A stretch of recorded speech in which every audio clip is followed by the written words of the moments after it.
오늘 먹여주신 하나님의 말씀은 어제에 이어서 사도행전 11장 11절부터 18절까지 사도행전 11장 11절부터 18절까지 206쪽에 있습니다. 교독하고 마지막 절은 합독합니다. 마침 세 사람이 내가 유숙한 집 앞에 서 있으니 가이사라에게서 내게로 보낸 사람이라. 성령이 내게 명하사 아무의 의심 말고 함께 가라 하시매 이 6 형제도 나와 함께 가서 그 사람의 집에 들어가니 그가 우리에게 말하기를 천사가 내 집에 서서 말하되 내가 사람을 요빠에 보내어 베드로라 하는 시몬을 청하라. 그가 너와 내 온 집에 구원을 받은 말씀을 내게 이르리라 함을 보았다 하거늘 내가 말을 시작할 때에 성령이 그들에게 임하시기를 처음 우리에게 하신 것과 같이 하는지라. 그가 주의 말씀에 완으로 세례를 베풀었으나 너희는 성령으로 세례를 받으리라 하신 것 생각났노라. 그런즉 하나님이 우리가 주 예수 그리스도를 믿을 때에 주신 것과 같은 선물을 그들에게도 주셨으니 내가 누구에게 하나님을 능히 맡겠느냐 하더라. 그들이 이 말을 듣고 잠잠하여 하나님께 영광을 돌려 이르되 그러면 하나님께서 이방인에게도 생명 얻는 회개를 주셨도다 하니라. 아멘. 오늘도 실시간 유튜브를 통해서 새벽을 깨우는 기도의 향연 속에 성도님들 모두의 여호와 샬롬 지키신 하나님의 평강과 오늘도 승리로 이끄는 풍성한 은혜를 축복합니다. 우리가 주님을 따른다는 것, 우리가 주님을 믿는다는 것, 영적으로 거듭남 현상인데, 그래서 우리가 영접하는 자, 곧 그 이름을 믿는 자들에게는 하나님의 자녀가 되는 권세를 주셨으니 그 권세로 인해서 우리가 항상 성령님의 임재하심으로써 우리가 오늘 본문에서 말씀한 것 같이 우리가 자주 들어보는 간증의 형식으로 오늘 본문을 진행하고 있습니다. 베드로가 경험했던 고넬료와 그 가정의 구원 사건입니다. 여기 고넬료의 사연은 단순히 그와 그의 가정에서 구원을 넘어서 이스라엘 역사 2000년의 역사를 이용한 구원의 대상에 대한 관념, 이것을 완전히 쇄신하는 사건이었다는 것입니다. 그동안 구원이란 오로지 하나님께서 선택받은 선민에게만 주어진다는 그들 고유의 선민 사상으로 인해서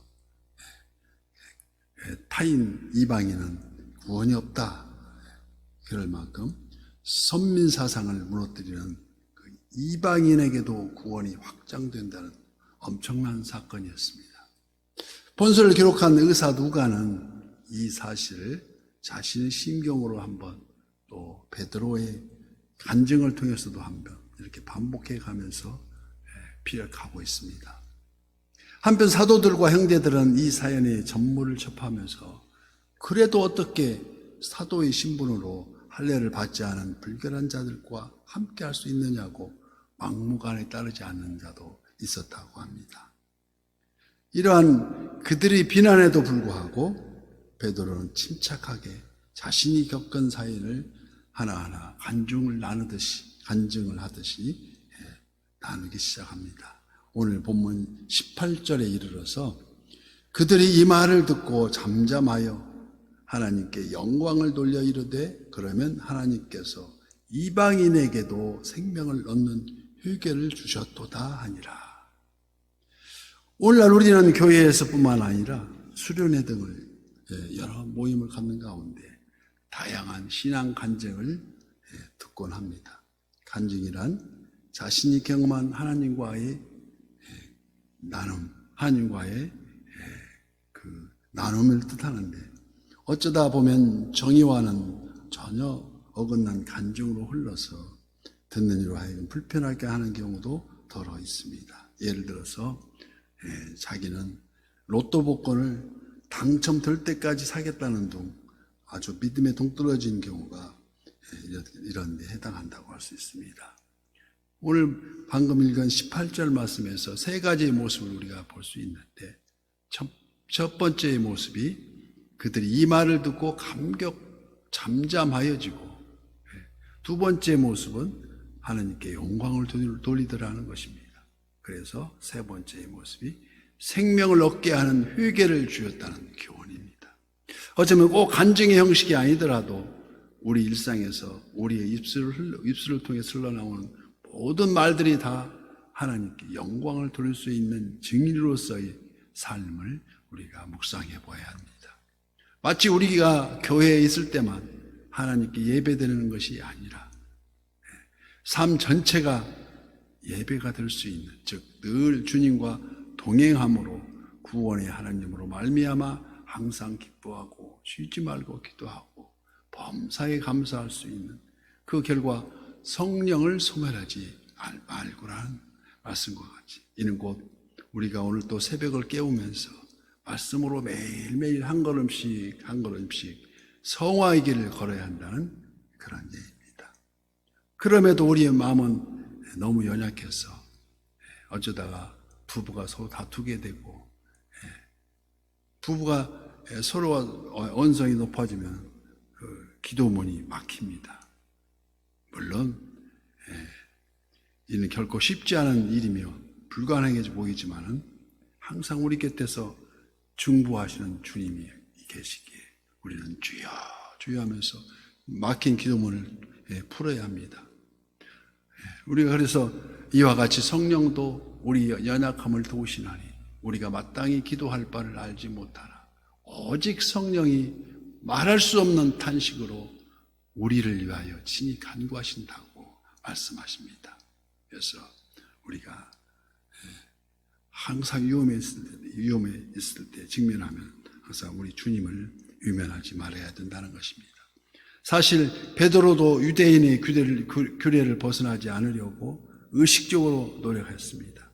그래서 오직 하나님의 강권에 의해서 직접 이방인들을 찾아가 복음을 전하고 또 그들과 함께 기거함으로 또 같이 음식을 나눔으로 얻은 사도 베드로의 결론은 오늘 보면 17절 말씀.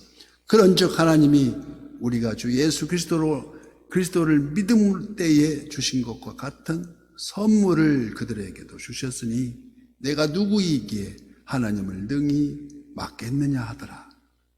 이를 통해서 베드로가 깨닫는 한 가지, 베드로가 입을 열어 말하되 내가 참으로 하나님은 사람의 유모를 보지 아니하시고 각 나라 중 하나님을 경외하며 의를 행하는 사람은 다 받으시는 줄 깨달았도라고 사도행전 10장 34절 말씀을 인용합니다. 하나님의 선물은 외모, 출신, 배경, 어느 누구를 막론하고 오직 하나님을 경외하고 예수 그리스도를 나의 구주로 고백할 때, 예수 그리스도 구주 나의 구주면은 주님은 주인이시고 나는 종입니다. 종은 주님의 말씀대로 행하는 게 종의 신분이 아니겠습니까? 그래서 모든 믿음의 백성들에게 차별이 없이 주어진 그 은혜, 그래서 사도의 행전을 다른 표현으로 성령 행전이라고, 성령님이 임하시는 행전이라 별칭하고 있습니다. 그들이 이 말을 듣고 이방인에게도 생명을 얻는 회개를 주셨도다. 이제는 그들이 잠잠할 수밖에 없었던 것은 베드로를 비난하는 것이 곧 하나님의 일을 거부하는 것이요 대적하는 입장이 되기 때문에 잠잠하게 되었다는 것입니다. 여기 생명을 얻게 하는 회개란 각종 유혹에서 빠져나와 잘못 가던 그 방향을 바로잡아서 다시는 거듭하지 않는 그 하나님의 진리의 말씀을 향하여 내 마음과 삶이 온전히 돌아서서 가는 길, 바로 십자가를 향하는 그 바로 길이 회개의 합당한 열매라는 것입니다. 이 인생의 일대 전환, 결국 믿음으로 이루어지는 천국을 미리 이 땅에서도 준비하는 과정이라고 할 수 있습니다. 그래서 잠시 왔다가 잠시 머물다가 하는 인생 같지만 그 동행하시는 우리 주님 손을 꼭 잡고 이 세상 마지막 때까지 주님이여 이 손 꼭 잡고 가시옵소서 하고 주님에 잊어서는 안 된다는 것입니다. 함께 동행하는 것은 삶이 되어야 된다는 것이 아니겠습니까? 지금 우리가 버려야 할 율법적 사고는 무엇입니까? 이제 베드로는 무조건 자신이 옳다고 우기지 않습니다. 그러므로 회개에 합당한 열매를 맺고 마태복음 3장 8절 말씀과 같이 온유함 속에서 행하여지는 설득의 리더십에 이르고 있다는 것입니다. 그래서 본문 12절 말씀, 성령이 내게 명하사 아무 의심 말고 함께 가라 하시매 이 6 형제도 나와 함께 가서 그 사람의 집에 들어가니. 베드로는 그동안 자신과 고넬료에게 있었던 일들이 오직 성령의 인도하심으로 이루어졌음을 간증하고 있습니다. 천사가 고넬료에게 베드로를 초청하도록 한 그 목적은 영혼 구원을 위한 말씀을 듣게 하기 위한 것이라는 것입니다. 그래서 우리가 우리 하나님의 말씀에 의지해서 고넬료와 그 집안에 성령이 임하시기에 앞서 먼저 하나님의 말씀이 선포되었고 그들이 믿음으로 순종했음을 주목해야 합니다. 말씀이 선포되고 성령이 임재할 때 회개의 역사는 반드시 일어난다는 것인데 비로소 구원에 이르는 회개에 합당한 열매를 맺는다는 것입니다. 너희는 그 은혜에 의하여 믿음으로 말미암아 구원을 받았으니 이것이 너희에게서 난 것이 아니요 하나님의 선물이라는 것입니다. 우리는 매일매일 우리가 믿음은 들음에서 나고 들음은 하나님 그리스도 예수 말씀으로 말미암느니라 온것 같이 그러므로 우리는 궁휼하심을 받고 때를 따라 없는 은혜를 얻기 위하여 은혜의 보좌 앞에 담대히 나아갈 것이라는 것을 우리가 염두에 두고 오늘 또 한 걸음 한 걸음씩 꾸준히 성화의 길로 승리하는 그 길이 바로 우리 선한 이웃의 부흥의 길이요. 우리가 성령의 불같이 성령의 물처럼 우리 성령의 불길이 홀홀 타오르는 우리 선한 이웃 교회의 모든 지체가 되시기를 예수님 이름으로 축복합니다.